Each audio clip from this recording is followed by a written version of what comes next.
Good morning to everyone and welcome to our webinar, Gender, Justice and the Pandemic. Before we begin, I would like to inform that all the ideas expressed by FGV professors and guests in this online webinar express the opinion of their authors and not the institution's position. We also repeat that all the present speakers have agreed to participate spontaneously and they authorize the use of their image for this broadcast, which will be available through FGV's official channels. FGV Law Courses Diversity Program, in a partnership with the German Embassy in Brasilia, is pleased to welcome all of you to our international webinar, Gender, Justice and the Pandemic. To build this very relevant debate, we are counting on the presence of 3 women, 3 researchers, professors, and champions of women's human rights, Susanne Baer, Flávia Biroli, and Anielle Franco. I will begin by introducing our panelists for today so that afterwards we may begin our debate. Susanne Baer is a justice of the German Constitutional Court. She has a PhD from Burkhardt University Frankfurt and the award of the City of Frankfurt am Main. She is a professor of public law and gender studies at the Humboldt University in Berlin and a global professor of law at Michigan Law University. Welcome, Justice Baer. Thank you for being with us. It is an honor and a pleasure to have you. Flávia Biroli is a political scientist, author of several books on democracy, gender, and media. She is a political law professor at the Brasilia University and also of feminist law. And she studies public policies in the Brazilian Association of Public Policies. She is part of the research group on democracy and diversity at UNB and also a member of the UN Women group in Brazil. Flávia, thank you very much for being with us. It is an honor and a pleasure to have you. And finally, or last but not least, we have the great pleasure of welcoming Miss Anielle Franco. Anielle Franco holds a master in journalism from North Carolina University in the United States. She has a degree in letters from the Rio State University. She is a speaker and she currently is the director of the Marielle Franco Institute. Anielle, it is a great pleasure to have you. Thank you for being with us.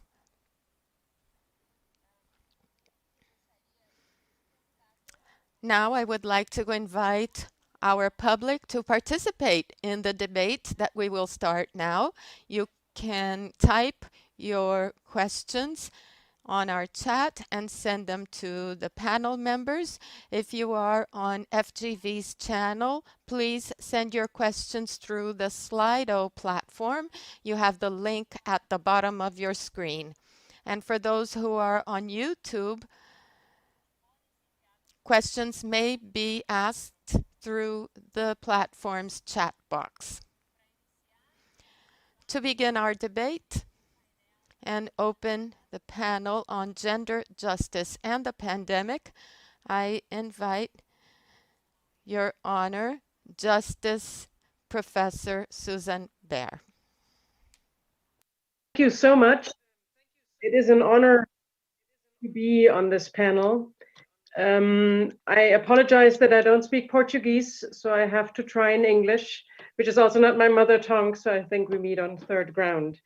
It is a pleasure for me and quite a task to talk about gender in the times we are in today, because we are living in troubling times of crisis.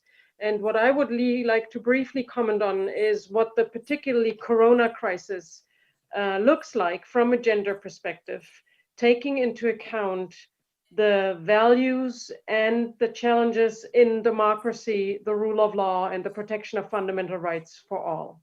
As a justice of the Constitutional Court of Germany, certainly the legal perspective on law and fundamental rights protection is my prime perspective. Yet, not only as a researcher, but also as a citizen these days, the additional perspective and the whole picture only becomes clear when I take democracy, the society, the challenges around us into account. So I hope not to present a narrowly legal picture of the perspective from Central Europe on the Corona pandemic, but a broader kind of sketch and analysis and maybe an interventional contribution to our debate. So the key question is, and maybe for many, Corona, that's a virus and there's a pandemic. What's the gender point in this? And there is, which became clear in many debates around the world, but maybe not be the dominant perspective on Corona, there is a huge gender dimension to the Corona pandemic, as to all crises. If we look at the climate crisis, if we have looked at the financial crisis, if we look at the crisis of the rule of law, which hits Germany, the American continent, many, many countries in the world, all these crises always also have a gender dimension. This is not to say that they look the same everywhere. This is not to say that there's only gender in them. As we know these days, gender never comes alone. Gender is always intersectionally or multidimensionally correlated to racism, to inequality based on class and education. So it's not only gender, but there's always gender in it and in those crises. So what I would like to focus on, because I have eminent and prominent colleagues on this panel who will add a lot to specific challenges for you in Brazil, what I would like to focus on to start our discussion is, how does Germany react to the pandemic if we take gender into account? Germany being a country of, yes, considerable economic strength, but also a country which still has, we are happy to say, a vibrant democracy, including a plurality of public and private media. Thus, we have still something in our debates which one can call reliable news, which is not something to be taken for granted in societies these days. Second, we have our society, as I would describe it, that values education and research, thus still has something we call facts and truth, which is regarding the pandemic of particular importance. Not only is the Chancellor of Germany right now a natural scientist trained, but also we have a political landscape which is now relying and has to rely on academic research and facts. And one of the challenges out there, that there are people in Germany as throughout the world that challenge these facts.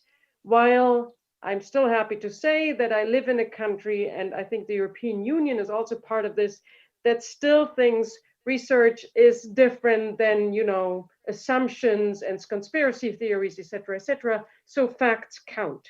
Also, it is, I would say, a political entity under stress from populist attacks, not as much under stress as neighboring countries like Poland and Hungary, or as countries as we've seen in the United States. And I cannot comment on Brazil, but maybe we can focus in our discussion on a comparative impression there. From a German perspective, there is a nationalist populist policy attack out there which targets democracy, the rule of law, fundamental rights, and again, specifically gender, because it features a sexist agenda. It also features a racist agenda, and this all informs reactions to the Corona crisis. Because, and I only want to start with kind of sketching the context we work in, that all these things matter, whether you still have news, whether you believe in research, whether you have a policy which is kind of a working democracy, or whether you live in a policy context where there's already stress, where there are already attacks, where there's already populist forces who want to undo what we need to counter the pandemic. And that's my key point. If we want a state and a society to counter the pandemic, which is actually to prevent people from dying in large numbers. We need a society and institutions that work properly, believe in research and base their things on research, protect fundamental rights, and protect democratic institutions to cater a response to the pandemic, which caters to all. So starting from that kind of brief sketch of the context, I think Germany is one of those countries where things are still in a pretty good shape. As a judge or justice at the Constitutional Court, I should also add the Constitution protects fundamental rights first and foremost, and it's a very active protection.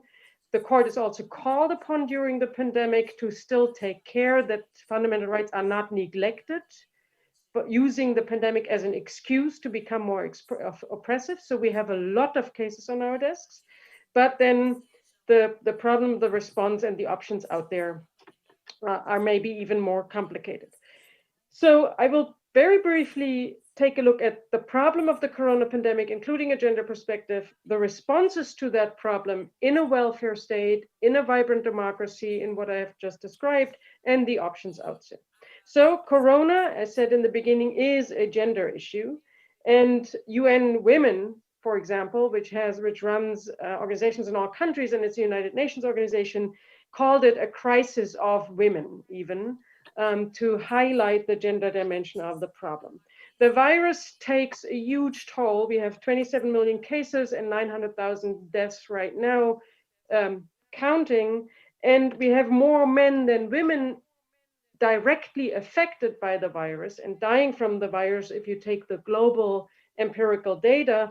But we also see, I think in all countries throughout the world, particularly also in Germany, that people are unequally affected. So looking at the pandemic and simply looking at the numbers is not enough. They are shocking.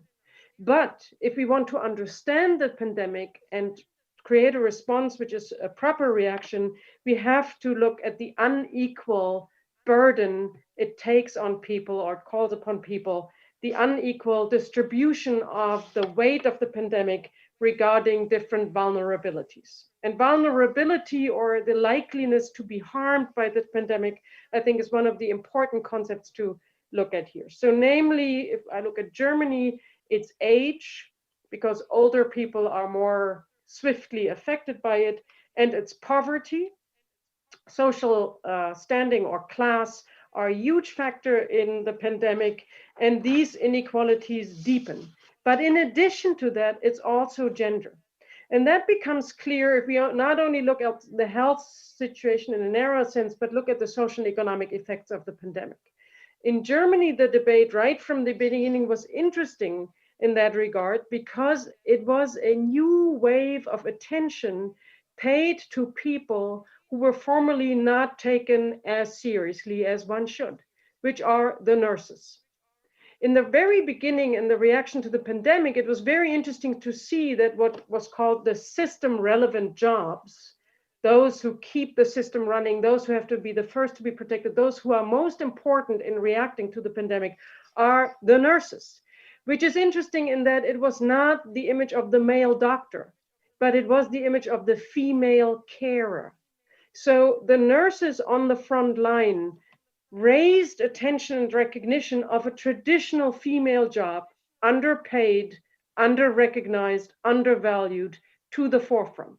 So something gender-related happened there.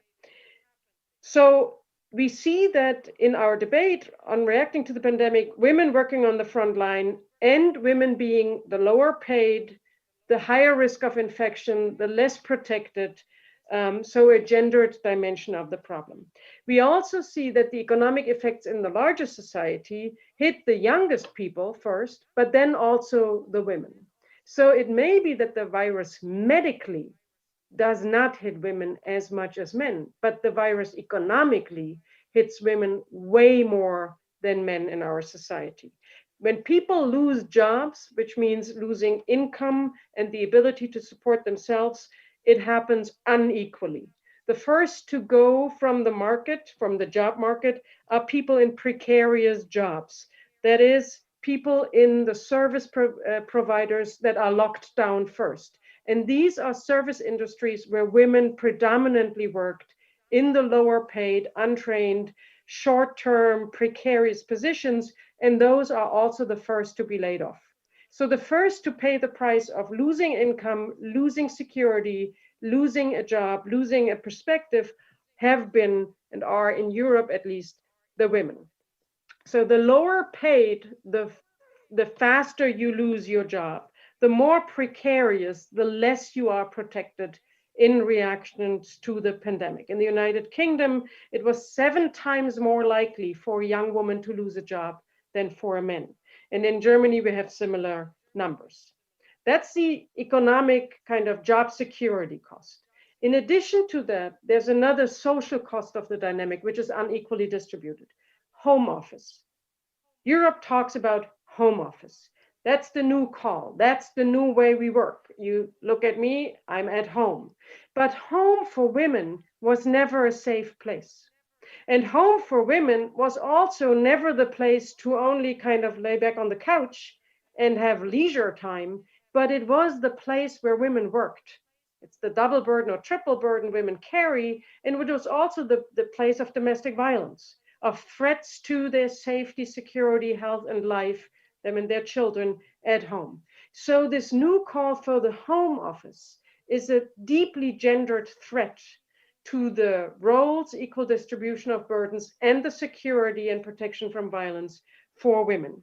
In Germany, one of the most famous sociologists, Jutta Almendinger, said in May already that we see during the pandemic a re-traditionalizing of roles back to the 1950s. It's a huge debate and research right now. It has also reached the public, which is a good idea, because finally we're discussing who takes the burden at home and what home means for people, and that it is a workplace and not just the place to hang out in front of your TV set. So the domestic work of women, care work, became an issue again, as in regarding the nurses. However, at the same time, what the numbers tell us that yes, men work at home as well, and professional women work at home as well now, but the burden is still unequally distributed. Although both are at home, 27% of women lower their workload, their professional paid workload, to manage the home, while only 15% of the men lower their paid workload to take care of the home. So we still see the inequality in gender relations in employment played out even in the home office. And in addition to that, certainly the violence. When we look at the numbers regarding violence, we see an increase in Britain of 930% emergency calls to a violence help website. What we see in Germany is a 25 to 30% increase of calls to the police. And everybody who works in the area knows that the call to the police is the ultima ratio, a last instance in a long cycle of violence. So we have a huge, huge gray area where we have an estimate, but no clear numbers. But the impression or the data suggests that the problem of increase of domestic violence is outrageous out there, and targets women and children first and foremost. So if we look at that, and I can only briefly sketch what the German discussion looks like right now, we see that the corona pandemic, beyond the medical, but including the medical, is deeply gendered, that it increases the inequalities in society, that it's threatening to women economically and physically, personally. So it is a huge gender problem. What has been the response? UN Women, United Nations Women, and UNDP put out a global gender response tracker. It's online. You can research it. It's very interesting. It registers, it monitors how states respond to the corona pandemic and lists the measures and checks whether they took gender into account, whether they paid attention to gender at all. So they also give you fantastic ideas, actually interesting ideas on what states could do properly to react to the pandemic. What we see is, and some of it is certainly depressing because there are some countries who do not react or who use the pandemic to continue a more or less sexist or problematic agenda, but many, many states are also taking steps to really address the problem of women and men equally, thus take gender into account. Courts, again, like my court, are often asked to modify the measures states take. We have to check whether fundamental rights are protected, whether proportionality is the standard met by these measures. And in the beginning, we had to allow the executive to do a lot because we needed a quick response. By now, we have to ask for democracy, that is, the legislator and the citizens to react and not leave everything to government. So there is a democratic question where the courts are called upon to insist that even fighting a crisis is not a war where the government has to do everything alone, but is a time there where democracy, all of us are called upon to act and properly think about it. And this is the job of the courts right now. The prime responsibility, however, lies with all of us, and particularly the legislature. And that is, in German politics, we have a response, or we look at a response right now, where from a gender perspective, I'm not totally happy. Not everything is fine. I don't want to suggest that. But what we see is, if you have a working democracy, a pretty strong economy, and the third component, a welfare state, which is a guarantee in our constitution, a welfare state, you find an interesting kind of reaction to the coronavirus.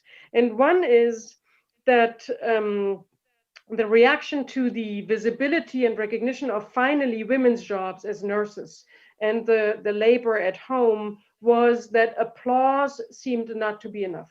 I don't know whether you had these images. We had these images all over where people, particularly in Spain and Italy, went on their balconies and applauded at night to those wonderful women and heroes and heroines who fought the pandemic. That was great. Germans are not as emotional, so we did not go out as much and didn't applaud as much, and we didn't sing also. But what politically happened is that feminists and movements, et cetera, quickly said, you know, great to give people a hand, but give them money too. So there was a fair pay and equal pay debate right away. And this was responded to by the government in that the trillions of fiscal money of euros put to react to the pandemic are now also, at least to a degree, directly catering to families' needs, directly cater to precarious and women's jobs, are targeting low-income families, gave more money to low-income, to single mothers and to single parents. So there is a bit of success in saying, you know, nice to recognize a job, but really give them money, make it equal, close the pay gap, respond to that properly. So there is a huge fiscal package in Germany, in addition to that the European Union just passed yesterday. And in that huge fiscal packet, there are workers' allowances and children's bonuses and single parent tax reductions and extensions of the duration of paid leave, parental leave, and modifications of student loans, et cetera, and to not forget that issue, there is a huge extension of at least services to victims of domestic violence, in that more resources were put into the helplines, into the safety houses, into the shelters, etc. I personally have to say there's more that needs to happen there. There's definitely more that needs to happen. But what I would like to highlight is that the feminist and the feminist debate and the demands to say applause is not enough, do something real to help people, succeeded in getting money on the ground by the legislature to services that help to protect women and children from the violence that is coming hand in hand with the pandemic. So this is to say, a welfare state in a working democracy that recognizes fundamental rights drafts responses to that pandemic and can take gender into account. Again, not saying that everything's wonderful. But saying that we need, I think, to pay attention to fundamental rights, democratic responsibility, and the welfare state opportunities to use that reaction to the crisis to cater better policies to equally distribute opportunities to all. So what's left? The pandemic, I think, sheds light on, it perpetuates and it increases the inequalities out there. To a degree, the corona crisis is a driver for sex discrimination. It's a driver also in Germany, and we could maybe point at this as the discussion again, for growing anti-Semitism and racism. It's a driver for really outrageous incidents in society, but it is at the same time a very loud call for fundamental rights and welfare state-based redistribution of resources to all. So we see both. We see the increase in inequalities, the increase in tension, the polarization, the hatred on the social media, etc., etc. But we also see an attempt to use politics in a welfare state and fundamental rights to properly respond to that crisis.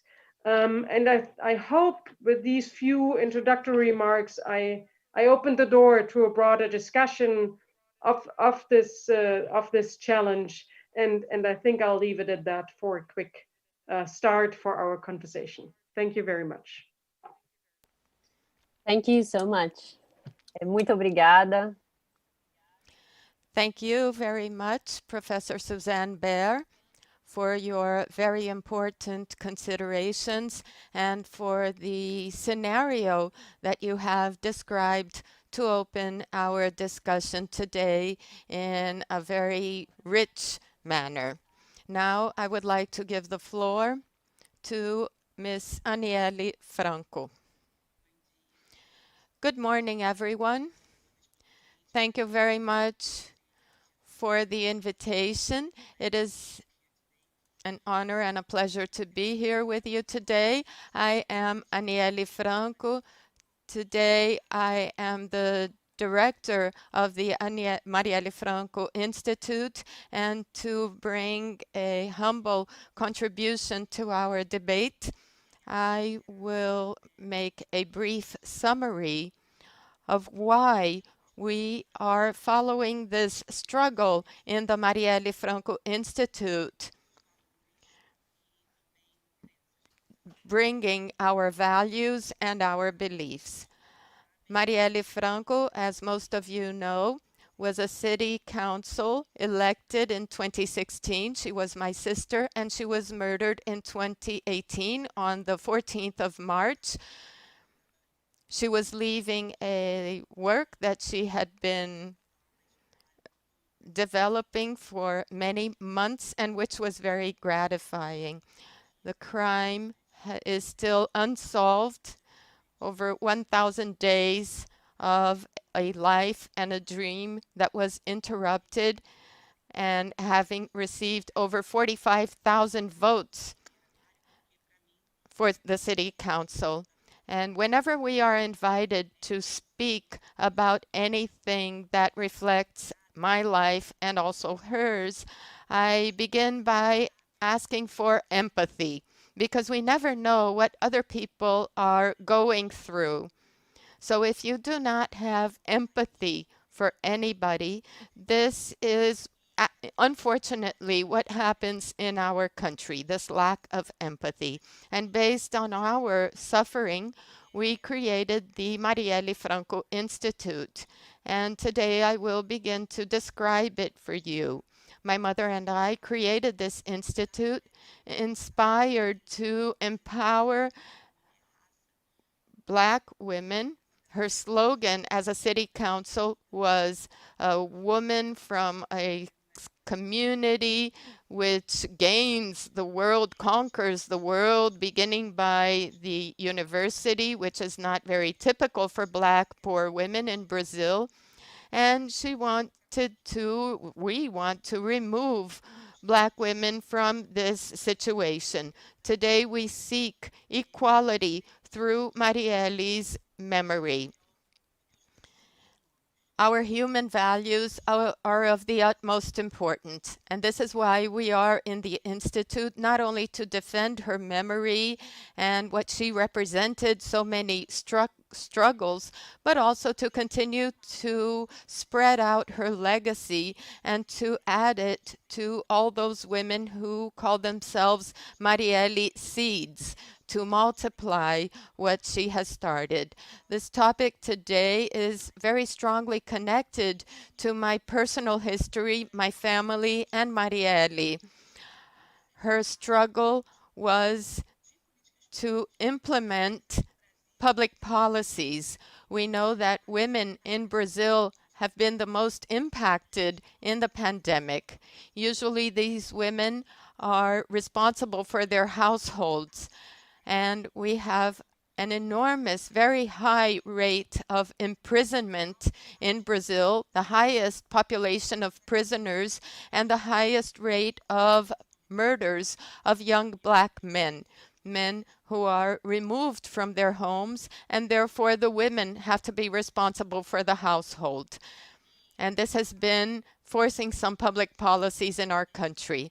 And to put the debate in the context of the pandemic, we must also discuss how women have been fighting against COVID-19 in Brazil and in the world. This year, our institute launched two projects that I am very proud to head. The first one is Now is the Time. It is a project that was launched together with the NGO called Creole, which has been joint gathering many black women around the world. The main focus of this project is to help over 2,500 black women who are leaders in their communities so that they can receive the allowance that was not being received by many families, and also to help them in their position as leaders to help other people to manage this too. The project has been helping over 10,000 families during the pandemic. And the second project was a very important report in a partnership with a movement called Black Women Decide.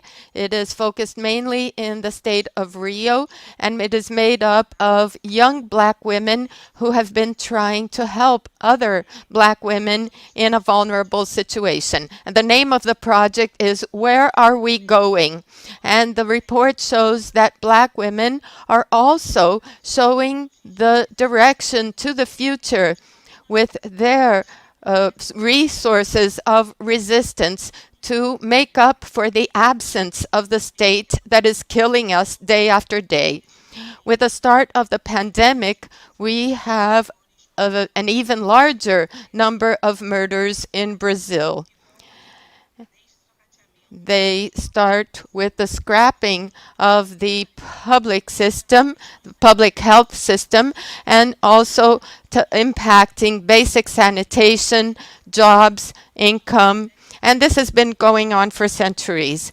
And the black women have been building resources to change this reality. In my opinion, in Brazil, black and feminist activism has been showing new direction, and the young black activist women are showing us the meaning of volunteer work and of this kind of struggle, and they are implementing the necessary logistics to multiply their actions among the people who really need their help. As a reaction to the scenario, I would say that black women are not only suffering from inequality in Brazilian society, but they are also building and developing solutions. They have acquired practice and political experience, and therefore they are managing to get more valued and recognized. And they are using the political space to break down the structural apparatus and showing that effective solutions for society has to start from ourselves. And in this forum, which is discussing democracy, it is important to highlight the role of the state to ensure women's right. A state which is absent and violent, especially towards the black population. In the 20th century, we have many discussions on structural racism and its consequences, be it caused by the pandemic or by the phrase, I cannot breathe, as we saw in Black Lives Matter. We must assume, as for example, the Black Coalition for Rights has manifested that there is no democracy with racism. And if racism is at the center of the democratic debate, the Brazilian democratic state will only occur when all these categories are at the center, represented by our bodies in institutions and also outside of institutions. The crime against my sister was a crime against democracy. When a black woman has her rights restricted anywhere in the world, this is a failure of our modern institutions. Our families will never want to put Marielli on a pedestal anywhere because we know that many people like her are killed, especially in our country, every day. Recently, we saw two young girls which were murdered with bullets that were not lost bullets. They were found inside two black bodies.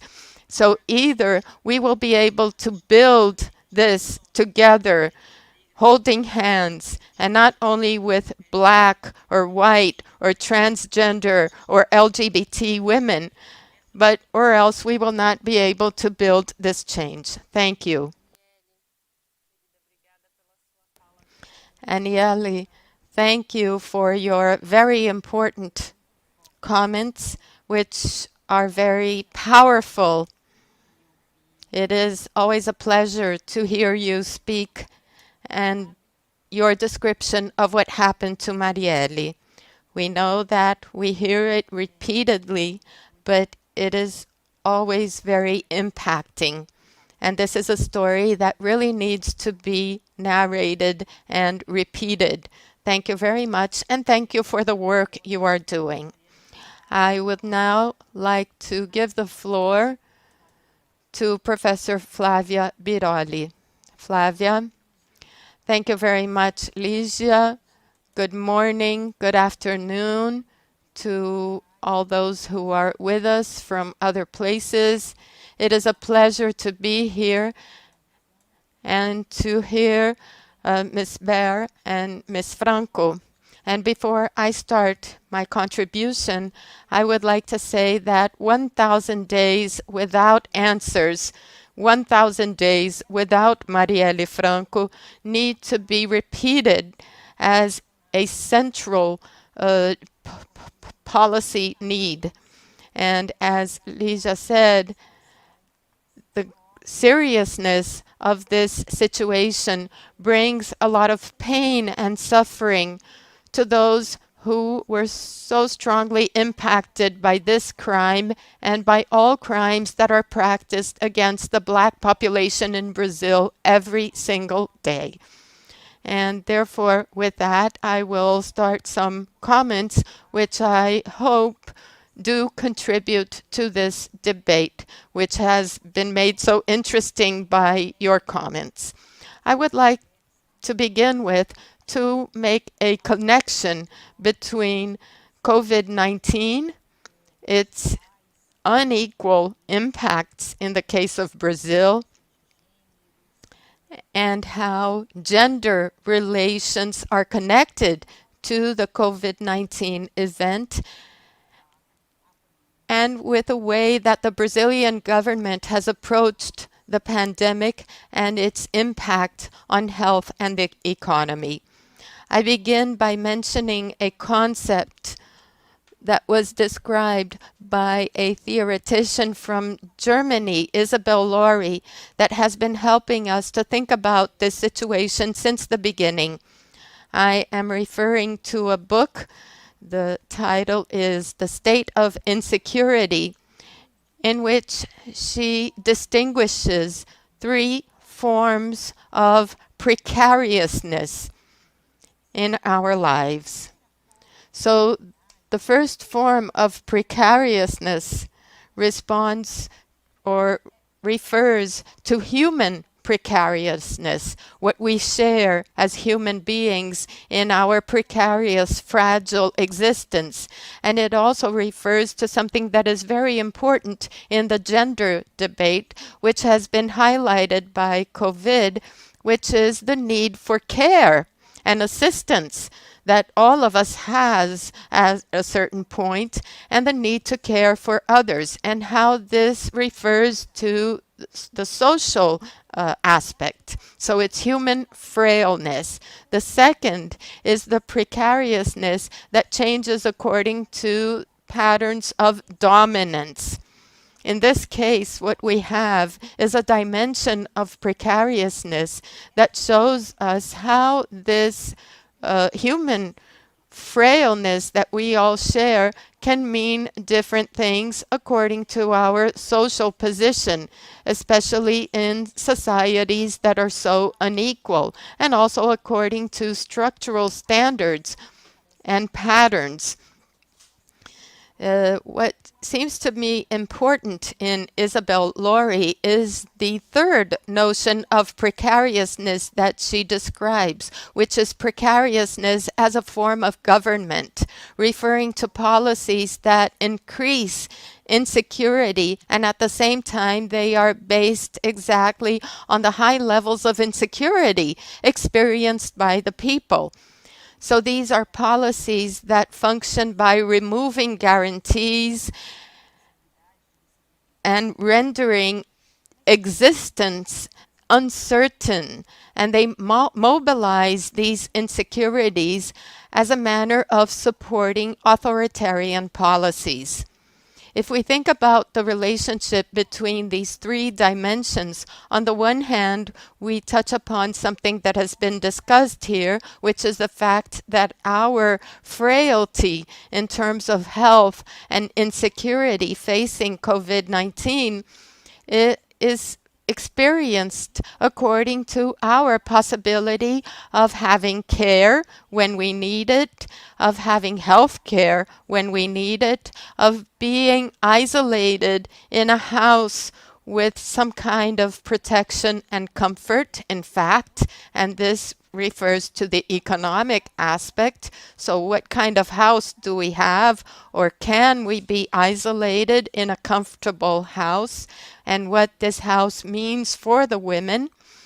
But we also see here in the relationship between the first, the second, and the third dimension of precariousness, we have the possibility of relating COVID-19 not only to the social and structural inequalities, but also to the way in which the government, especially in Brazil, has been operating and managing risk, insecurity, and the crisis in general.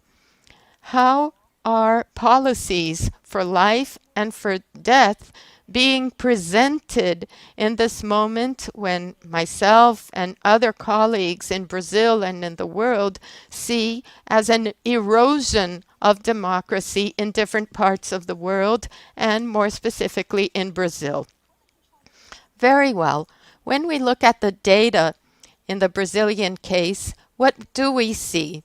What is the result of this connection between our frailness, inequalities, and the state policies that were adopted and those that were not adopted? The first point is that, as in other parts of the world, violence against women has grown broadly. In the first semester between March and July with the pandemic, over 700 women were murdered.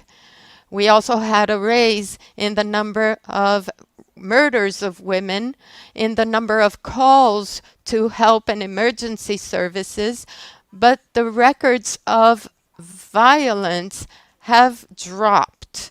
in the police stations especially.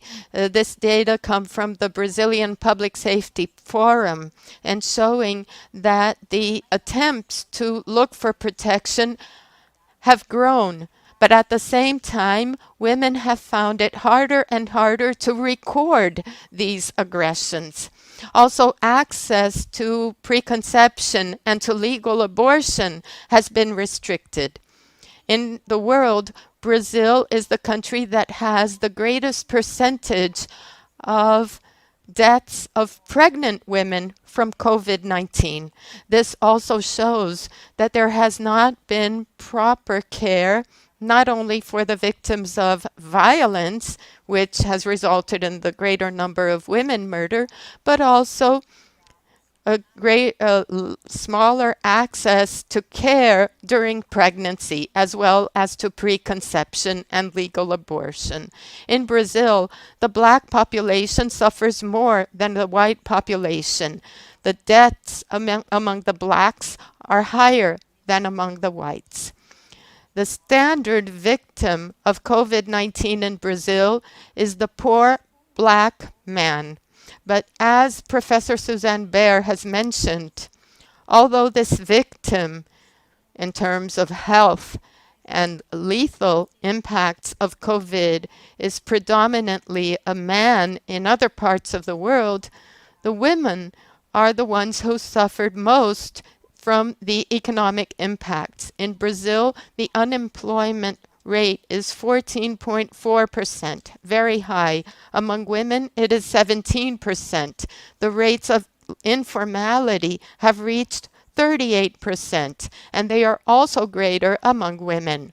Now, the main data that I want to report here is that women presently are only 46.3% participating in the job market. This is the lowest rate of the participation of women in the job market in the last 30 years. And why has this happened?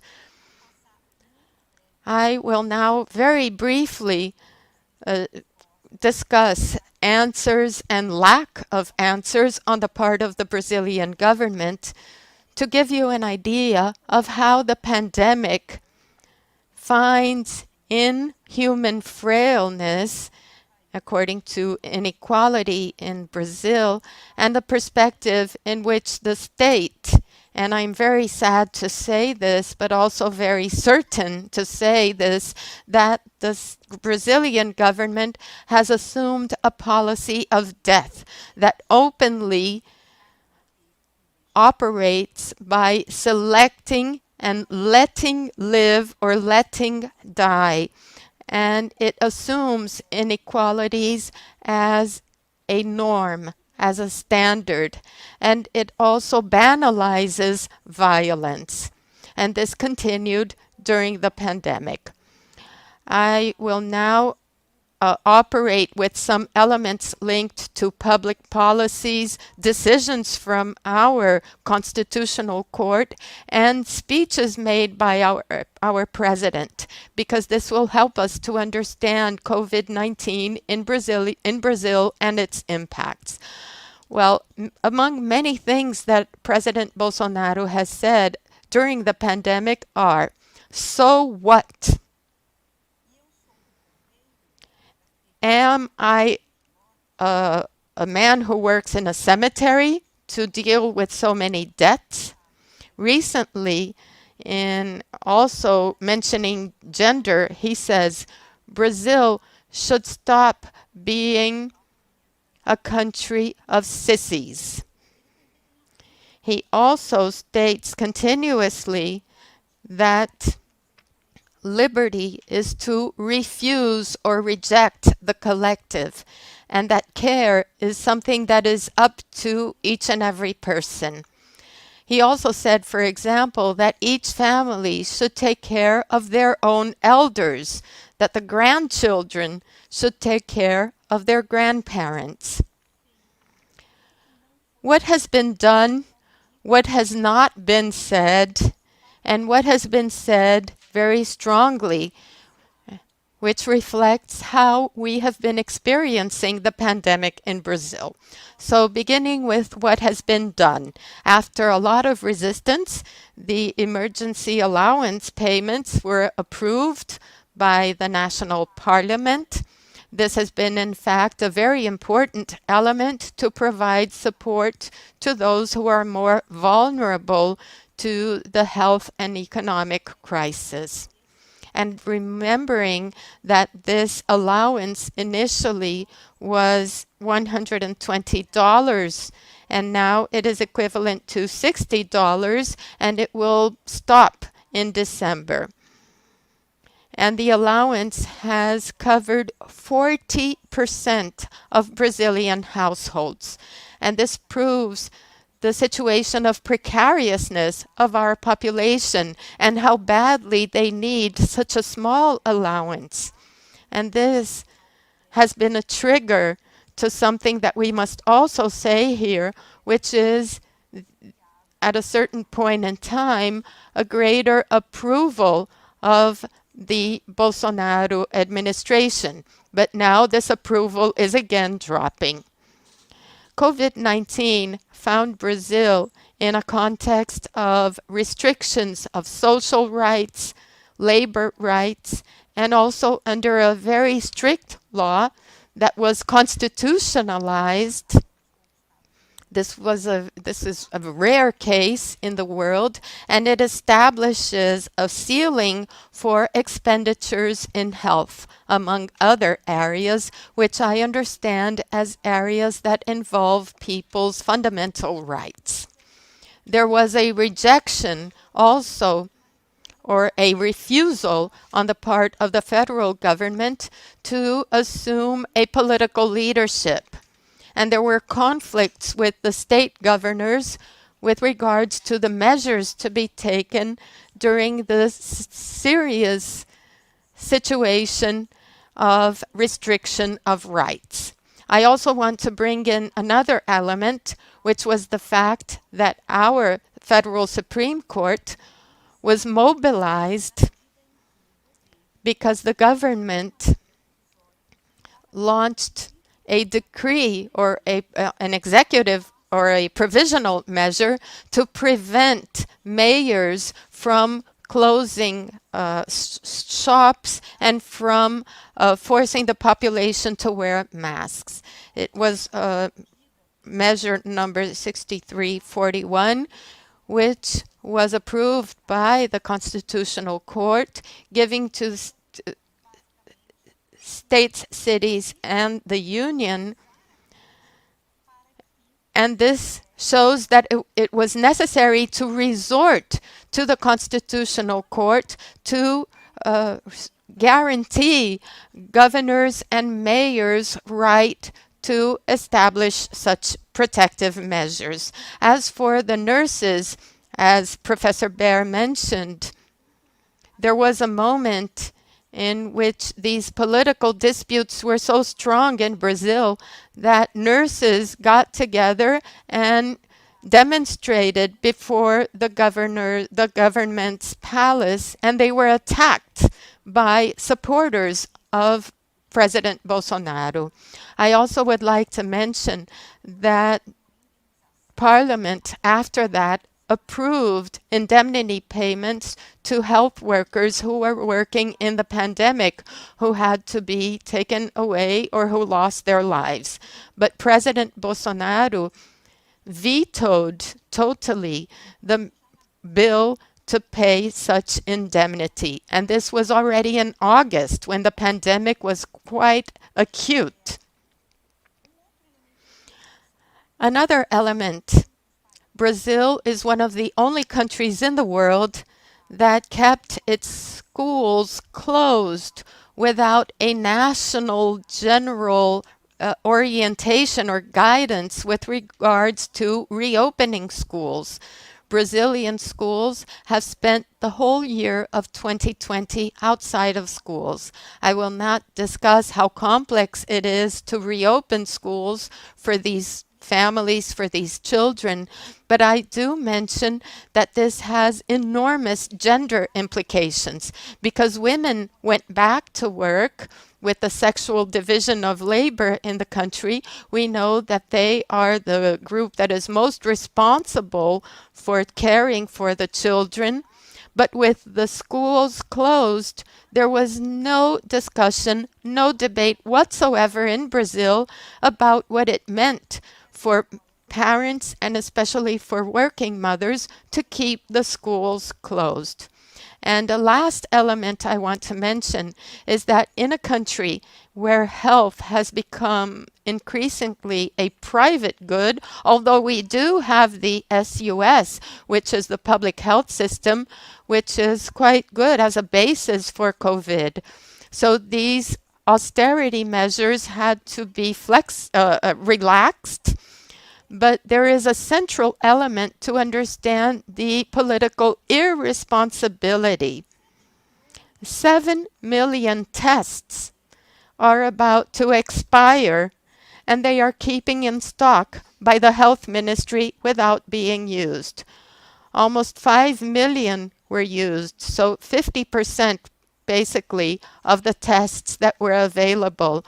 Almost 30% of the budget that was approved to face COVID-19 in Congress was not used. So what are we talking about here?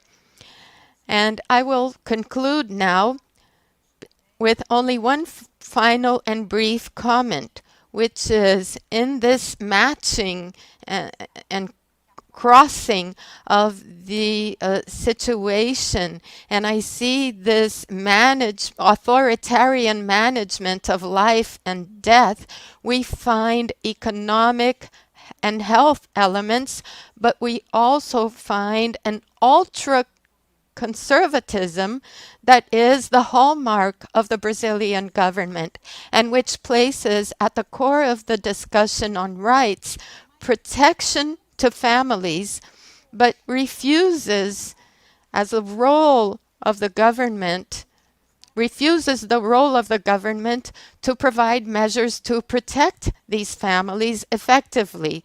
With regards to gender, they refuse to accept that there is a gender issue, and they reaffirm the idea that the problem is individual without even dealing with the sexual division of labor and the social responsibility for care. So the cares that I mentioned are a consequence not only of the pandemic, but of the inequalities that were pre-existent. And then we had the pandemic eroding democracy. We have an authoritarian government and a state that operates in order to standardize inequalities and violence and to suspend this very basic issue of how gender and race inequality operate in our everyday life through the sexual division of labor, through violence and aggression, and the other elements that I briefly described here. Thank you very much, and I hope to have time for the dialogue.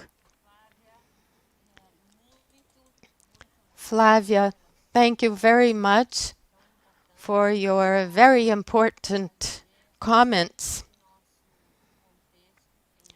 describing our context in numbers and data and giving us a precise idea of the enormous number of problems, challenges, and for describing the very serious situation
thank you um, it, for your talk in this very important moment.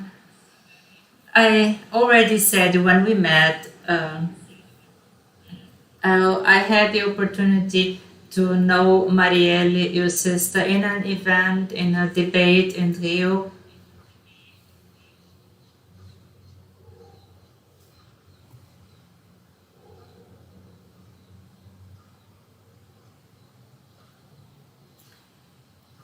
Then I met her in many events, and I was very impressed with uh, the conquest of this, so that this woman in March, that women in March 2018 could conquer a lot of rights one day after Danielle's death. So I was there because I this evening I asked myself what will happen with these women, because I wanted women to have access to politics, and I was afraid that this woman could have the same, be in the same situation as Marielle. So a lot of women, black women, came into politics because of Marielli, and we are active, also Flávia Biroli, and now we will try to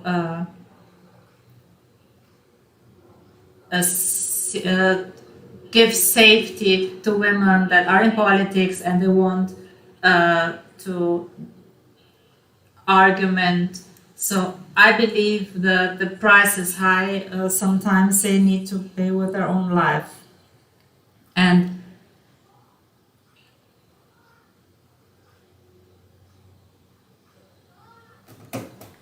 that it is always very costly for the families who have to go forward, and we want to remind you of everyone of the importance of your work. So Anielle is saying goodbye. It was a pleasure to be with you again.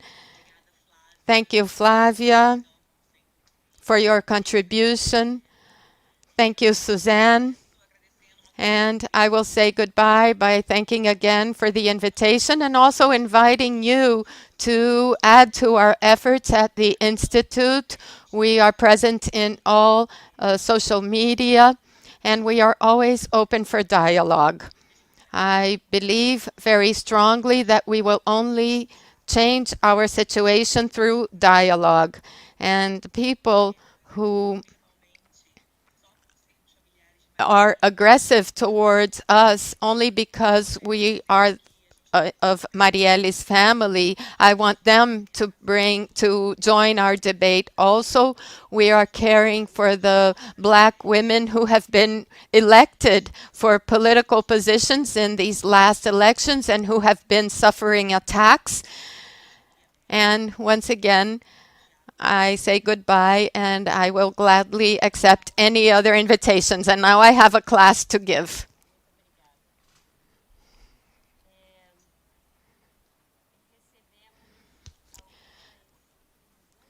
We do have some questions from our public, and I would like to repeat them to you, and at the same time, I will include some questions of my own so that we can enable a more efficient exchange between our two panelists. I also think it is very interesting in your comments, Flavia. They were very important for Justice Baer to have a better idea of what is going on. I know that you do read news about Brazil and Germany, but Flavia has described very precisely the scenario here. And I believe that the news don't always cover the full seriousness of our situation, especially during this crisis. I will begin with two questions,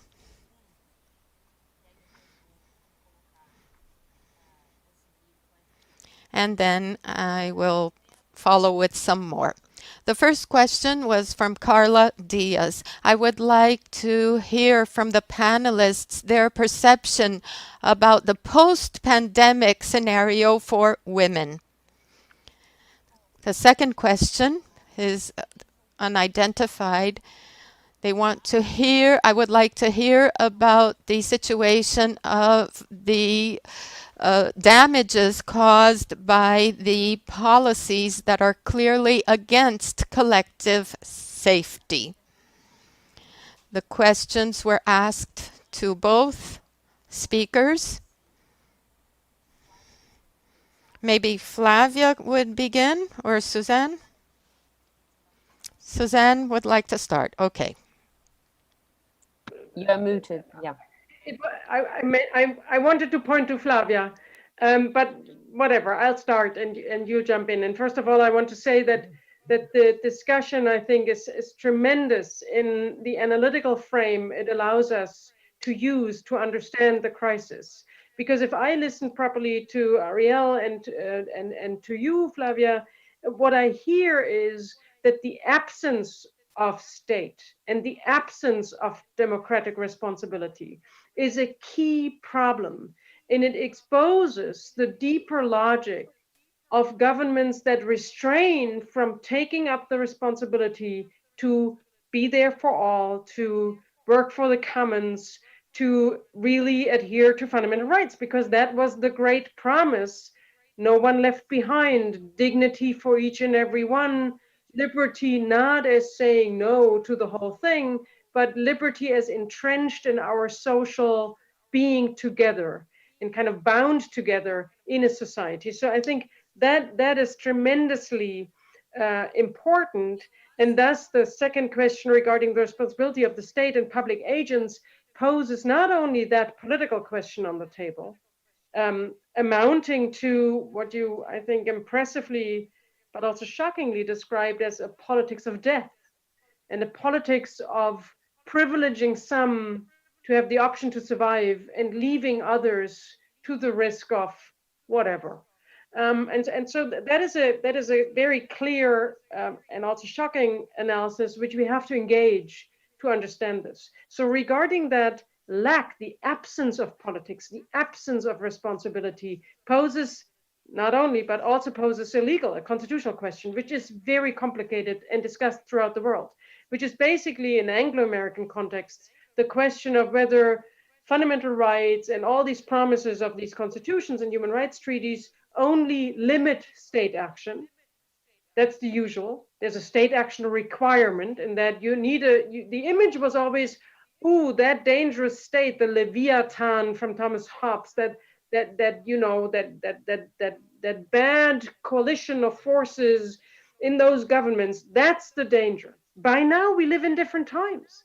The danger is now that we see governments that call themselves democratic or liberal, but I would say are not, and thus abuse the moment of the pandemic and the very institutions that were built to cater to the grand society, to use them for their own privileging, for their own particular needs, etc., etc., etc. So we now are in a situation where our problem is not that states do too much, but very often the problem is that states do nothing. Or to cite Ariel Franco, which I think is a very touching phrase, that states do not show any empathy with anyone who's not in their family, camp, government institution, or whatever. And so that lack of state action, that lack of governmental responsibility, that lack is also constitutionally a lack of recognition of the constitutional promises and the human rights promises out there. So for a court and any constitutional legal system, that's a huge problem, because it calls upon the courts, and we have famous cases out there. One of the most interesting ones is Opus versus Turkey from the European Court of Human Rights, which is a domestic violence case, which was brought against a state that did not protect women, that did not do anything, that was in total neglect of the protective needs of women. And the European Court of Human Rights in Strasbourg said, you know, that's a violation of fundamental rights. And as Ariel Franco said, the crime against Marielle Franco was a crime against democracy. One could say that the European Court of Human Rights then said that to allow for the crime of domestic violence is a violation of fundamental rights. That is, the not doing anything, the absence, the inaction is a violation of a fundamental right. That is, however, still on the global scale, an exception to the rule. However, we are right now in many courts in the world are confronted with the question of the, to use a parallel, inaction to address the other huge crisis of capitalism, which is the climate crisis, violates fundamental rights. And many courts in the world have started to respond to that challenge and saying, you know, if you, government, responsible for all and all our well-being, do not act, then you violate the basic promises in the Constitution. So now regarding the pandemic, and what you described as the policy of death, could one build a case saying it's a violation of the guarantee of health and safety and your life, of dignity, liberty, and equality? It's a violation of these rights if a government simply stands on the sidelines and watches. That's, I think, I mean, that is a very strong case to bring. It is not that this is established doctrine, but there is in the climate crisis and in the domestic violence scene and in an American case and in a Canadian case, there's jurisprudence out there, particularly also in some Southern American countries, and I think in the Inter-American Court of Human Rights. So I think there is even, not that you need it, if you can solve it politically, fine, but there is also a legal argument which may back up that case of saying this is not democracy, this is not a constitutional rule of law driven state, if it ignores simply by not doing anything that there are de facto violations of fundamental rights out there. So responding to the second question just posed, yeah, there is a challenge. There's a challenge for the law, for public law, for our understanding of fundamental rights and human rights, that we now have to understand that the danger is not in a state act. The danger is always in a state is also in a state inaction. And to address that properly is a problem. Last thing to say for justice, if I'm not talking as a researcher or somebody profiting from really your brilliant analyses here, that puts a lot of burden on the courts. Because the other dimension one has to think about, okay, so if I bring a case to your Supreme Court, the Constitutional Federal, what is the court to do? Should it, order the government to distribute money? Order the government to change the police force? Order the government to what? Or even worse, order parliament to pass a particular law?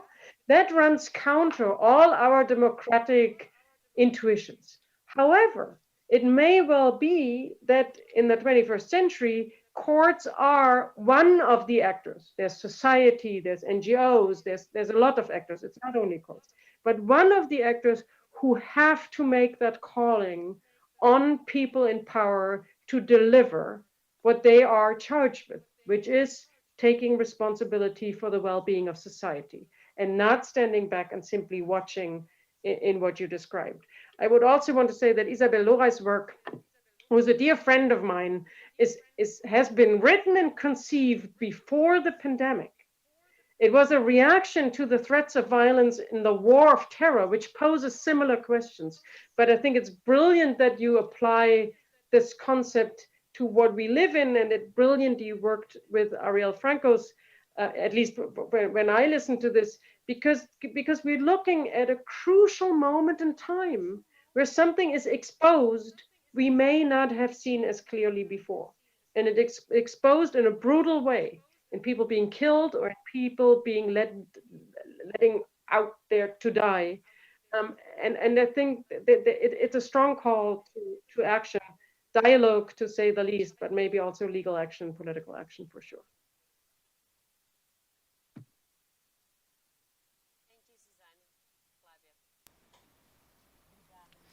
Thank you, Ligia. Thank you, Susanne.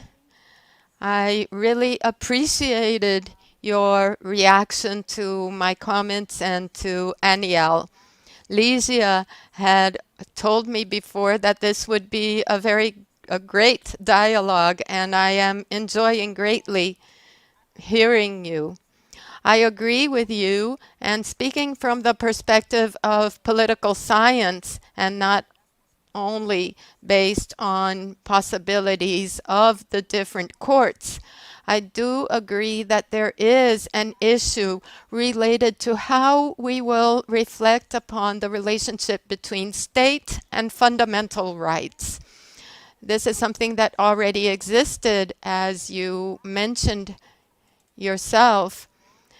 Isabel Laurie, at least the translation into English is from 2015. I don't know about the original German version, but she would already mention insecurities in societies where these insecurities have been growing greatly.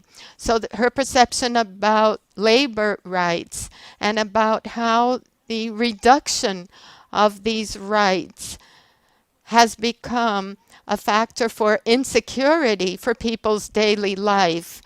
And it is, in fact, there are many basic issues. When I talk about this with my students, I mention the example of the McDonald's restaurant workers' strike 3 years ago in the UK. And their central claim was that they were never given their working schedule for the next week. So how can you organize your life to take care of somebody in your family, a child, a sick elder, if you don't know your schedule for in work for the next week? And the case in Brazil since 2016, when Constitutional Amendment 95 was approved, it exposes a fundamental elimination of this insecurity, of this predictability based on a restriction of the state's capacity to act. So it goes beyond specific administrations. And this is a very central problem. In the beginning of the pandemic, we had this encounter of an administration which does not have the capacity to act and to ensure fundamental rights with regards to health and security, and an administration on the other side. The first one was the government itself, or the state, encountered with the administration that follows a pattern of contemporary authoritarianism, which is not comparable to older authoritarian systems, and it appears in two different fronts. On one, it is the fact that the central role of the state is to be repressive. And in Brazil, this is now associated to strong militarization. And Rio de Janeiro is the space where this is mostly perceived.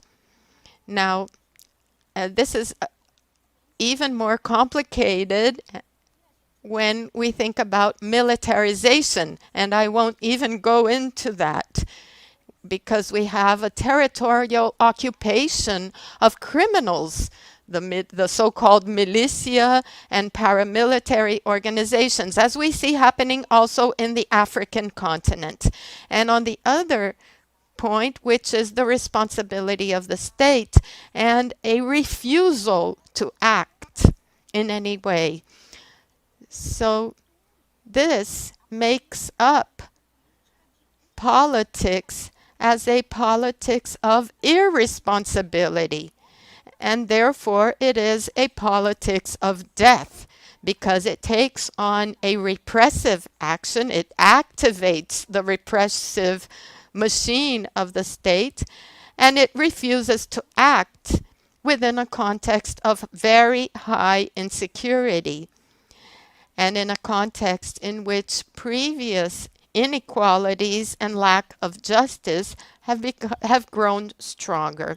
I would also like to highlight the gender aspect, but before that, to comment on another thing that Susanne mentioned, which is the relationship between fundamental rights and politics as an alternative to our common sufferings and as a collective construction of these alternatives. This is what is being denied and refused and highlighted even more by the pandemic. So going back to gender, in order to answer Carla Diaz's question, we have an element that I touched upon very lightly here in Brazil, which is the situation that brings at the same time lack of protection and the idea that the only space where you can find some protection is within the family. So you have the idea of the family, a conventional excludent family that is presented in a fictional fantasy manner as the protection individuals should have. And it is interesting that during the pandemic, an administration that positions itself as not having any responsibility, refusing any responsibility, has for several times mentioned and known that what people have to protect themselves is their own individual capacity to work. It doesn't matter whether they have rights, whether they are sick or not, and the family that can protect you in case this is not possible individually or in case you cannot protect yourself individually. And Susanne, we have a ministry today that has replaced the institution of women's rights. It is the Ministry of Women, Family, and Human Rights. During the pandemic, this ministry was very active. However, they brought policies to strengthen the Brazilian family in a perspective which is a mixture of fiction, because you have no concrete action to maintain protection to people.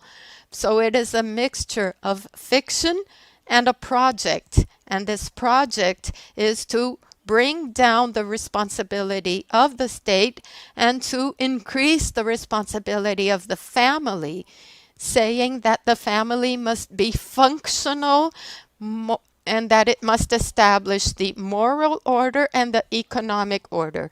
The moral order is the patriarchy and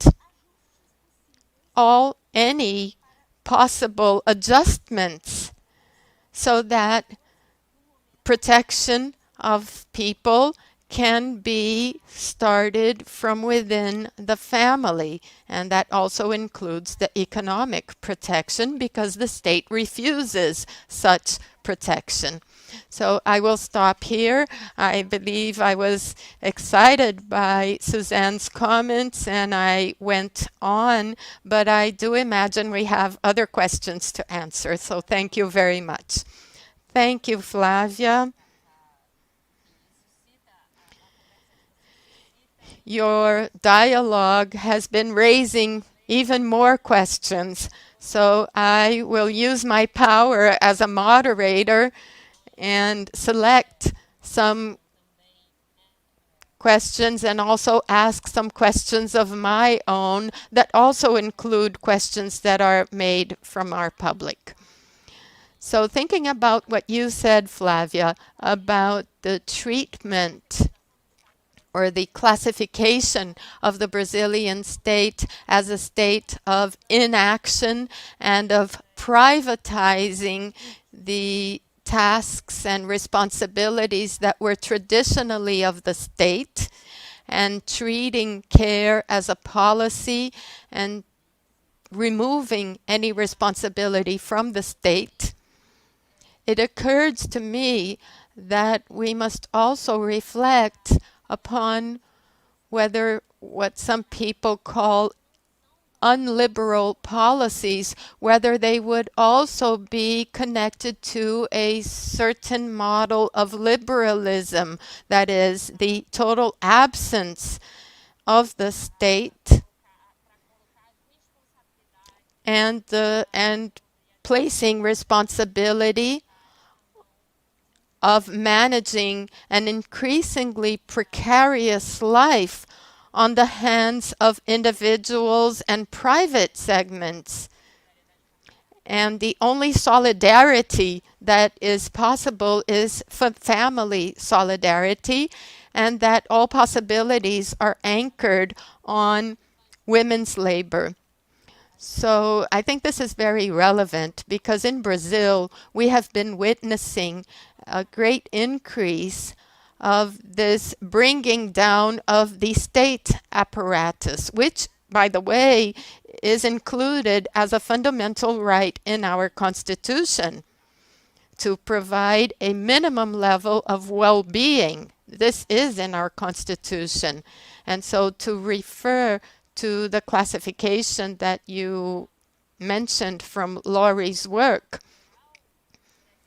the Brazilian Constitutional Court was responsible for allowing this state of precariousness along the last year.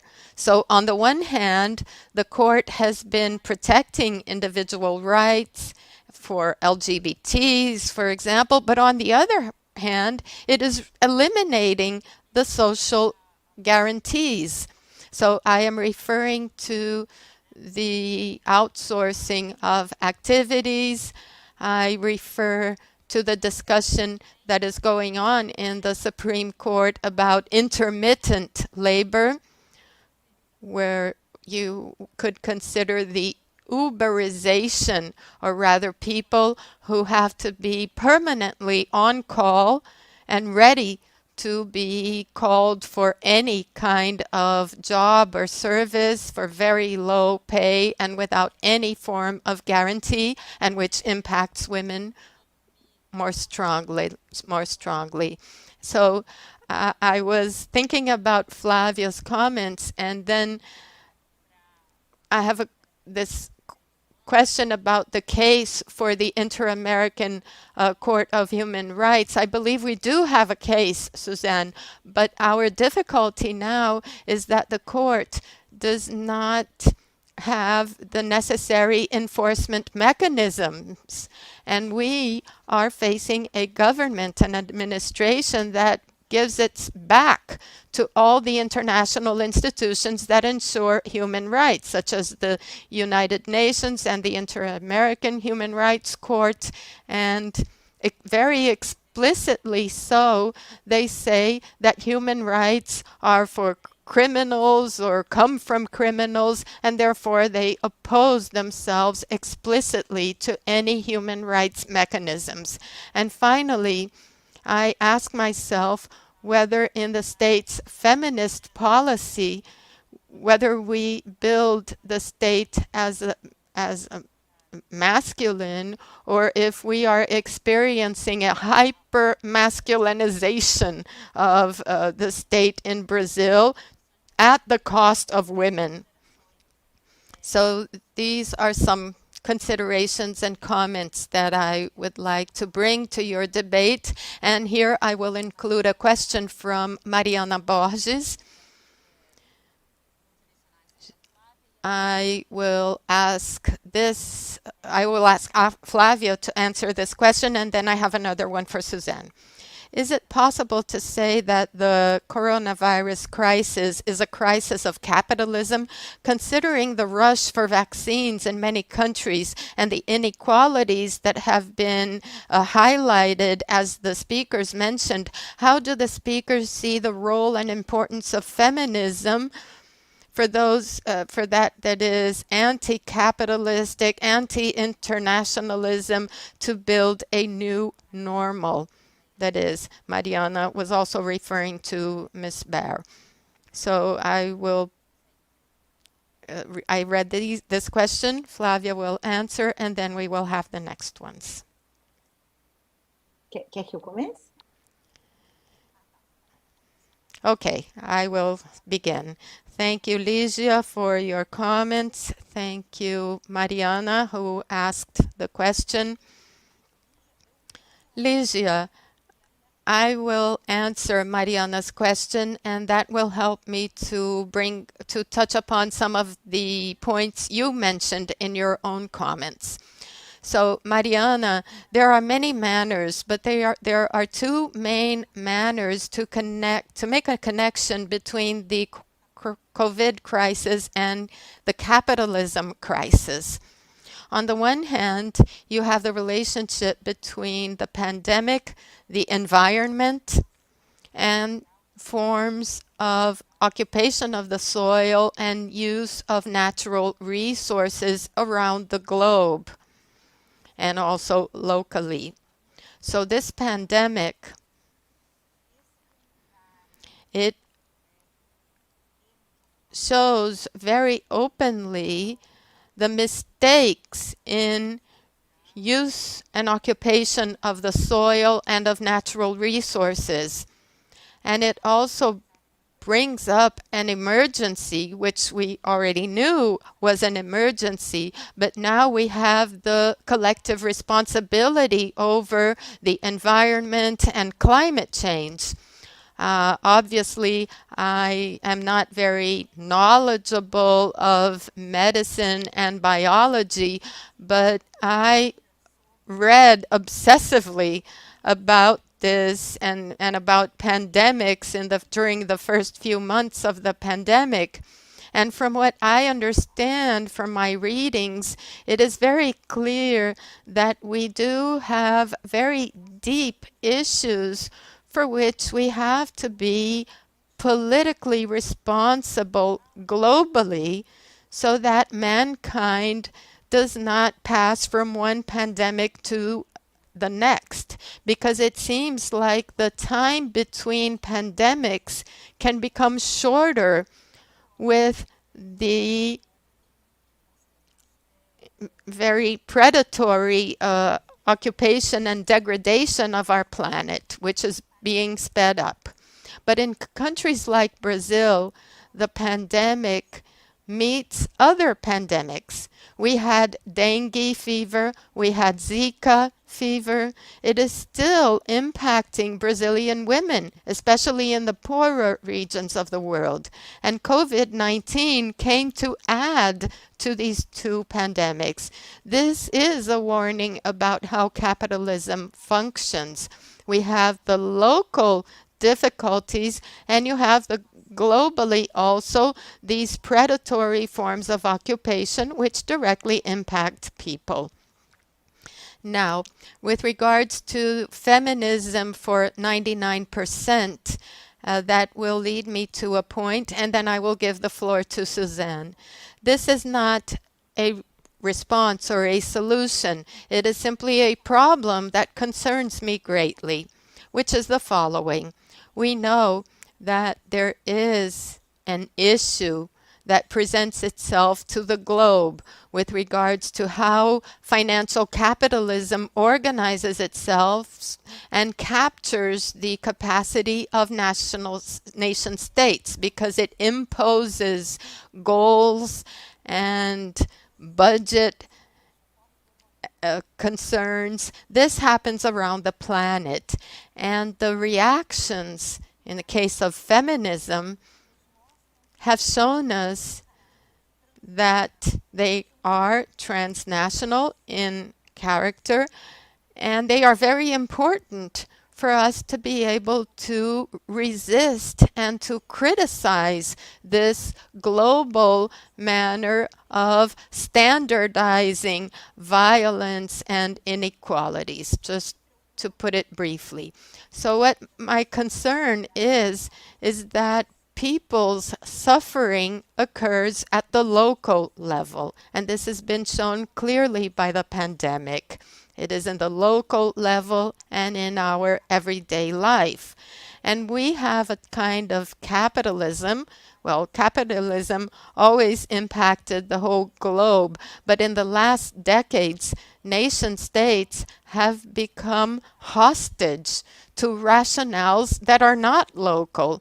So while feminisms can act transborder globally and resisting this global manner of emphasizing and broadening inequalities and also impacting the national policies, and at the same time dealing with all the suffer, the pain of the resentments that are caused locally from that global manner.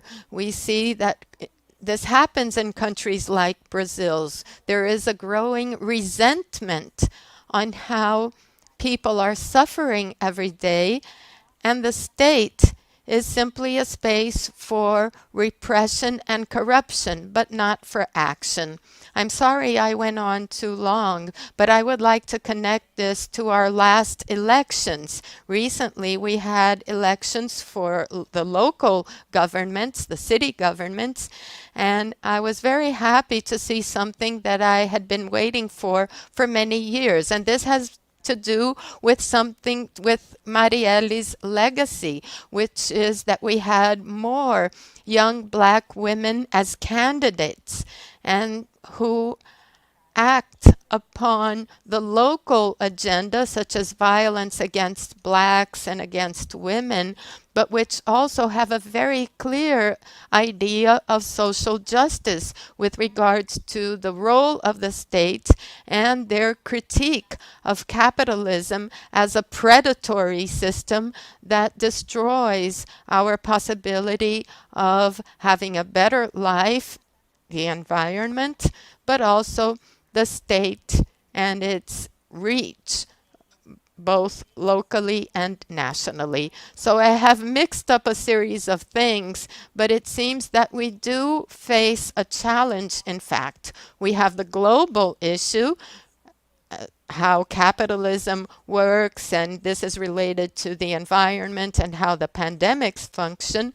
We have relationships that are being developed globally that are very strong and based on feminism.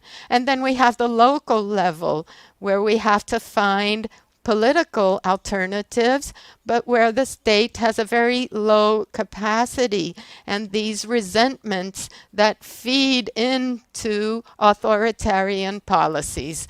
So this is my answer to Mariana. I'm sorry I went on for so long. Thank you, Flávia. Susanne.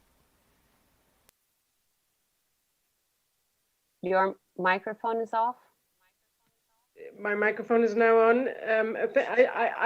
I'm humble in trying to add something to what you just said, because there's so many issues now on the table, and I think that's already a very rich response to these questions. I take the opportunity to make a remark on something which comes up in our discussion here, which is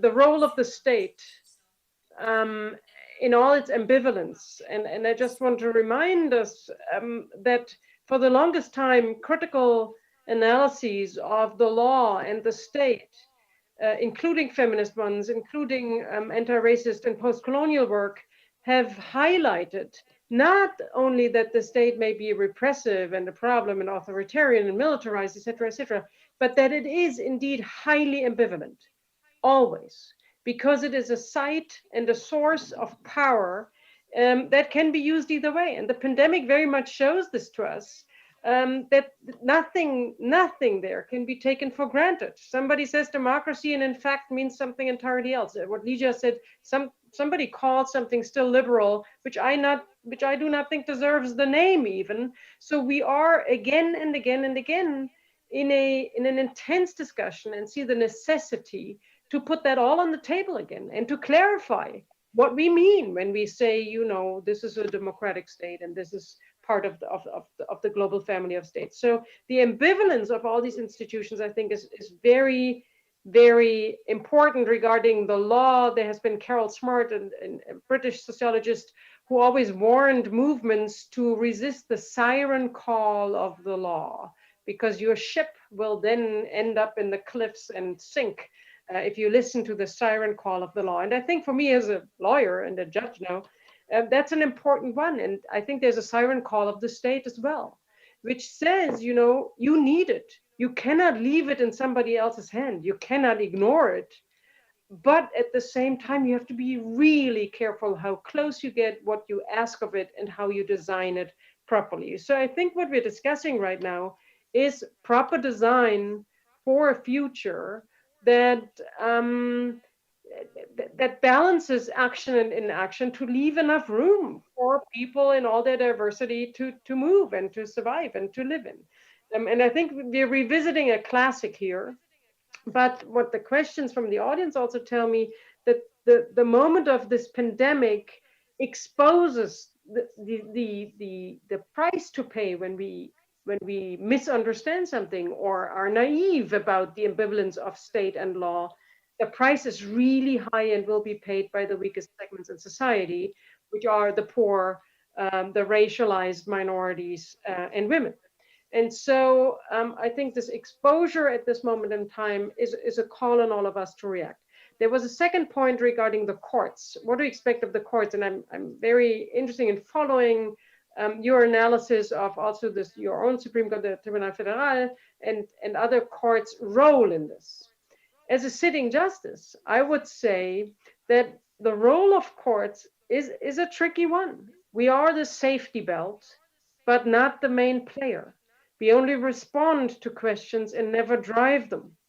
We can only do so much in what Lydia said about the Inter-American Court, in that we only have the power of the word, not the power of the budget, and not the power of the sword or some weapon. So it's a very tricky institution to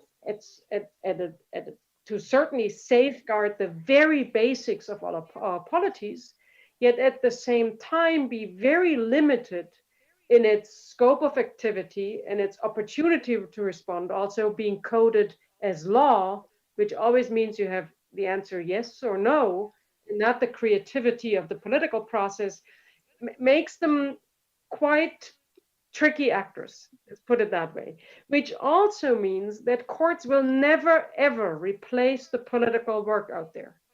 They will allow for it, they may protect it. They may protect what Marielle called dialogue, and the necessity of dialogue beyond stereotype, beyond bias, beyond everything. But they will not replace that type of conversation we are engaging in right now, and we need to have in the future. So I think that is important to me to arrange all these actors and spaces we're talking about at the moment. But I think, Lydia, you had another question. Yes, I have several. Eu gostaria de colocar. I will now try to put together some questions that were sent by our public. Somebody who has not identified themselves asked, the topic gender refers to what we inherit with regards to gender and class. In Brazil, this also includes the geographic regional factor. And in Brazil, corruption has been contributed to making public policies for democracy and gender even more precarious. In a context like Germany, what actions would be necessary to advance in the gender issue, which the pandemic has highlighted? I will put that question together with two other questions. The first one is specifically directed to Susanne Baer. The topic gender refers us to, I'm sorry, I was reading the same question. Professor Clara Araújo, who is watching us. Professor Clara, thank you very much for participating in our debate. It is an honor to have you with us. Professor Clara Araújo's question, and she is congratulating our event. What would be the central and common points in a global agenda for acknowledging and redistributing household or domestic responsibilities?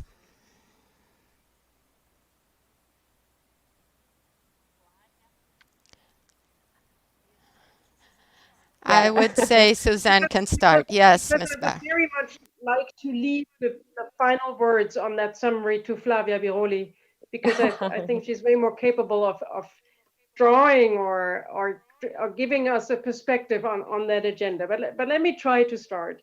And thank you for the questions, great questions, and the complicated questions. Germany and Brazil have some things in common, but there's a lot very different. And so for me to respond to the question of, what is the action you expect, or what is the necessity to be done in Germany, when I compare it to the situation in Brazil, is very difficult to answer. And there is a huge political agenda out there to properly address gender inequalities in Germany, as good as it is. And still there's a lot to do. We have one of the biggest gender pay gaps in Europe, at least. We have still a gender pension gap, which results from the pay gap. We have a lot of economic inequalities. We have a lot of sexual violence. We have topics which are not even considered violence, some dimensions of pornography and prostitution, which are considered, just another job, which is highly problematic, etc., etc., etc. So there's a huge agenda out there. If I look at at what we have been addressing today, I think that the combination of economic protection and economic stability and foreseeability, something Flavia mentioned as well, something called security in the old age, which was never a term particularly close to feminism or any other radical policies, but maybe we should reconfigure that and think about security, stability, foreseeability as crucial elements in our lives that allow us to, not go crazy with that pandemic, not knowing what happens next, and whenever we will be, whenever I will be allowed again to hug my mother. So if we don't want to go crazy, then maybe those classic conservative terms have to be reconfigured in a progressive policy that seriously addresses on equal terms the recognition of each and every one to live as free as possible. That's, to me, the combination of dignity, equality, and liberty, which is the start of the human rights catalog throughout the world. And so I think to reclaim those kind of classics, basic elements of political and social foreseeability and stability is a good one. And thus, the German and European effort to implement within the economic package gender equality, to put gender equality into the larger economic frame and not pursue it as an extra, I think is one of the most important elements of that strategy. Sustainability and the fight against the climate crisis would be the other element to mainstream into these packages, but to not think things apart, but think them together, an integrated approach. And the second one I would like to mention is, because there was a question on, the new normal and what to do next, and how do we get there, and what to do. There is, I'm happy to be part of a research group in Germany around law, gender, and collectivity. And we're moving into our second phase. And what we're looking at now is the fights around the commons and the new commonalities, or the new shared we're looking at. And this is referring to work by Sabine Haag, Rael Jägi, Ina Kerner, and Hannah Meissner, German philosophers and feminist scholars and theorists, das umkämpfte Allgemeine und das neue Gemeinsame, which is a very interesting, I think, approach to think democracy, society, etc., beyond identity, That's a key point there. Beyond identity, and take note, identity was an important source for LGBTI movements, for the women's movement, for the post-colonial movement, and it's now beyond identity, claiming some of the formerly conservative topics and issues and reframe our idea of the commons or the grander together. It's very difficult to translate. That's the idea. And I can only get back to Ania and Franco. It's about dialogue. It's about, and dialogue is not easy, and dialogue is not conflict free, and dialogue is not the nice social bubble talk with your friends in your little timeline. Dialogue means confront these questions with the willingness to get through it in a civilized manner. That's a tough call on us. And final comment, and this I personally think, as a critical legal scholar, will not be a new normal, because the normal is a problem. I don't want no new normal. What I want is a new plurality of the ability to live together. That's, to me, I know what the new normal means, but I only want to raise attention to the normality assumption which sleeps in the new normal, which may be a problem. And thus we're looking at really a reconfiguration of many things we cherished, and also a reassessment of things we used ourselves to be better, to move on.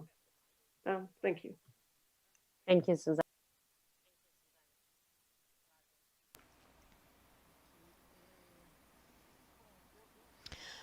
Well, I will begin, and I will try to be brief, by saying that I was very positively impressed with Suzanne's description of the project and the core of the project, which is to reconfigure the common in this perspective. It seems to be a very central element today if we think about what has gone on with democracies around the globe. I have recently done research on movements that are against gender equality and sexual freedom in Latin American countries. I've done it together with Maria das Dores Machado and colleagues. It was recently published. And one thing that attracted my attention when I was monitoring demonstrations against the gender agenda in Peru, Mexico, Paraguay, and other Latin American countries was the idea that they were demonstrating on behalf of democracy, because they were seeing democracy at risk, and this was claimed by minorities guided by ideas that were foreign to the ideas that were defended by the majority. This comes back from the 1960s in the United States, the moral majority and the Christian majority. And this got me thinking very much about how the very meaning of democracy is being disputed, so that we can define more clearly, first of all, what forms of authoritarianism we are seeing, and in the name of whom are they being justified, even though they define themselves as the quote-unquote majority democracy, in a very deep sense that there are majorities that should be considered by these democracies. And the other point is how this anti-pluralism conquers space based on people's fears and feeling of insecurity. In my work, I call this a moralization of insecurity. So how insecurities in Latin America, which include violence, for example, violence that against the black sons of black women who fear that their black sons will be subjected to, and how all this is being presented as something that is connected to a moral order. So on the one hand, you have this authoritarianism that brings this majority, and on the other hand, you have the pluralism that moralizes insecurities and justifies criminalizing your enemy, because after all, a threat to myself and to my family is localized in the other, and this other can present a threat because it would be devious morally, such as the LGBT population or foreign ideas. All those would be used as justifications to stress the idea of protection, which has nothing to do with the idea of protection that we have in democracy as we have studied and defended it. So it seems that it is very important that we understand that there is this dispute regarding the political language and as well as the role of the state, and a dispute with regards to pluralism. And I would like to close by saying that today I see as a great challenge exactly how to show more clearly how these erosions of democratic values and democracies and gender is a very central point here, but it is not a separate agenda. So as Susanne said, how can we bring this aspect of social plurality, gender, and race as something that is at the core of social justice, that defines us as a society and as our common alternatives? And it seems that we are right at this moment. Susanne before was talking about the re-traditionalization of different roles. This is at the very center of the erosion of democracy that we see in Brazil, in Hungary, and in Poland. So finally, to Clara, I would say that in these processes of weakening democracy, there has been an appeal or a call to redefine roles because of a social aspect and also because of the economic aspect. Because in the restriction of social guarantees, women are being pushed to assume responsibility. During the pandemic, the closing of schools in Brazil is a very strong example of what is going on. So I think that our task, both globally and locally, as Susanne said, is that we have to be clear that there is this political dispute with regards to the meaning of democracy, plurality, and commonality, and that we should refuse to accept the quote-unquote majority. We cannot accept the idea that democracy reflects perceptions of the so-called moral majorities, because this is a big threat and we see this happening in different regions of the world. And then bring in a very active manner our analyses as a collective construction of alternatives. In the academy, maybe in the field of law, we need to join other such initiatives to have a more critical view of what is going on so that we can together think about alternatives for these very difficult moments. Ligia, thank you again. I thank you, Flavia. We have arrived at the end of our event, but before closing, I would like to offer to you a chance of making your final considerations if you so wish. I will list my thanks I thank enormously Flávia Biroli, Professor Flávia Biroli, my dear friend, for your considerations, always very rich and which bring great light on our legal and political situation so that together we can reflect upon how we will build a society in the near future that is better.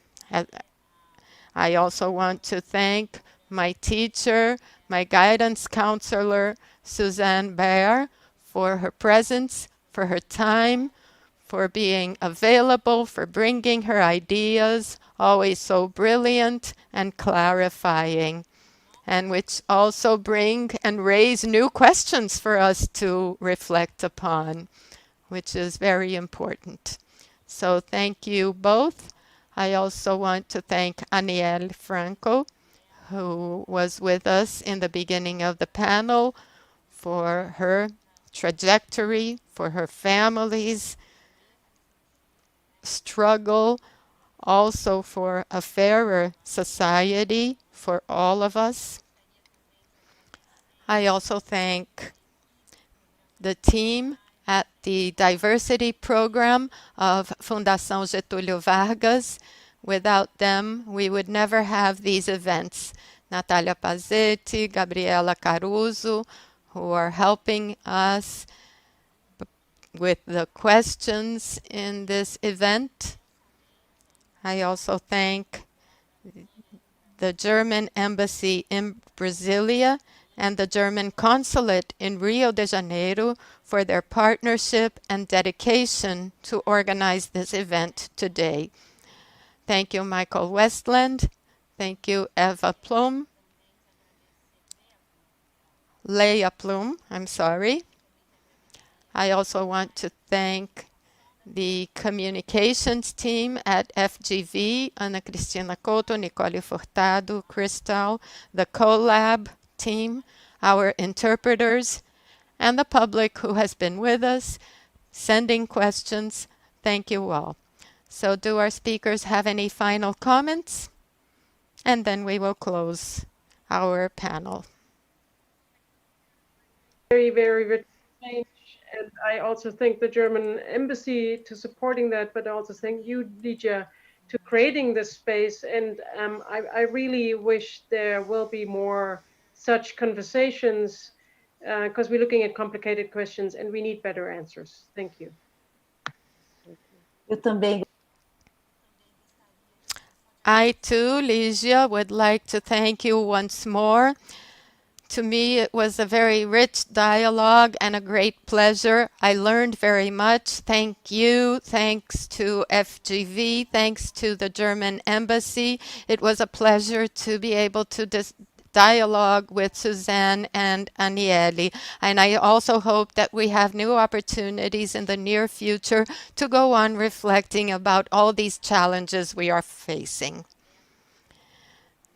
Thank you again, Professor Biroli, Professor Baer, and we'll see you next time.